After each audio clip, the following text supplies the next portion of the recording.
For the past decade, China's ruling Communist Party has led that country on the path to becoming the world's largest economy. Comrade Wen Jiabao. The most recognizable of China's leaders is the outgoing prime minister, 70-year-old Wen Jiabao, a populist reformer known as the People's Premier. Mr. Wen, affectionately called Grandpa Wen, is often pictured in state-run media, arriving at disaster scenes like this one, bearing promises that the government will aid the needy.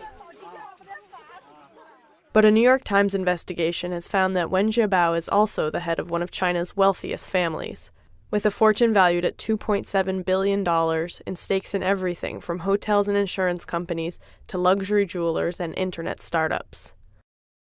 These publicly available documents show assets in the names of relatives of Mr. Wen and his wife. The Prime Minister's name never appears on shareholding documents. It's unclear how much Mr. Wen actually knows about his relatives' investments, even as they have profited from his political clout. Either way, the family appears to have gone to remarkable lengths to conceal their wealth, hiding it behind layers of partnerships, many of them formed with state-owned companies and some of Asia's richest tycoons. The Times found no evidence that Mr. Wen's relatives broke any laws, but the sheer size of their fortune and their attempts to conceal it are likely to pose a political challenge to a leader who has dominated Chinese politics for much of the past decade. Wen Jiabao was born in 1942 during wartime, in the northern city of Tianjin. As a youngster in a family of teachers, Mr. Wen took an early interest in geography, and in college he earned a degree in geology. In the 1960s, during the Cultural Revolution, he was sent to western China's remote Gansu province to work as a geological surveyor, mapping some of the country's most difficult terrain. Later, he became a bureaucrat at the Ministry of Geology. In the 1980s, when Deng Xiaoping began searching for young party cadres to professionalize the leadership ranks, Wen was recruited to work in Beijing. But his political rise was threatened on the night of May 19, 1989, when he appeared in Tiananmen Square with party leader Zhao Ziang. As Zhao appealed to the young protesters to end their occupation of the square, Wen stood stiffly at his side. A couple of weeks later, soldiers opened fire on the protesters, killing many. Zhao was purged from party ranks for appearing too sympathetic to the protests.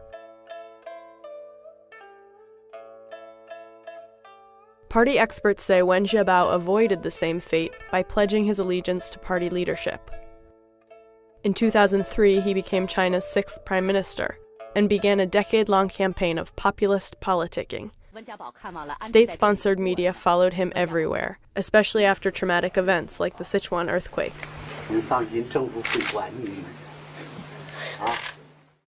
While President Hu Jintao is known for being stiff and expressionless, Wen Jiabao has mastered the art of shaking hands, kissing babies, and chatting up peasant farmers.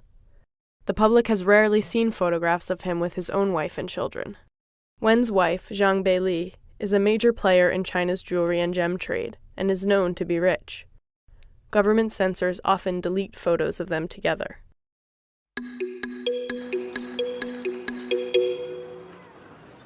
Wen Jiabao and Hu Jintao have presided over a government that is superb at generating economic growth, by any means.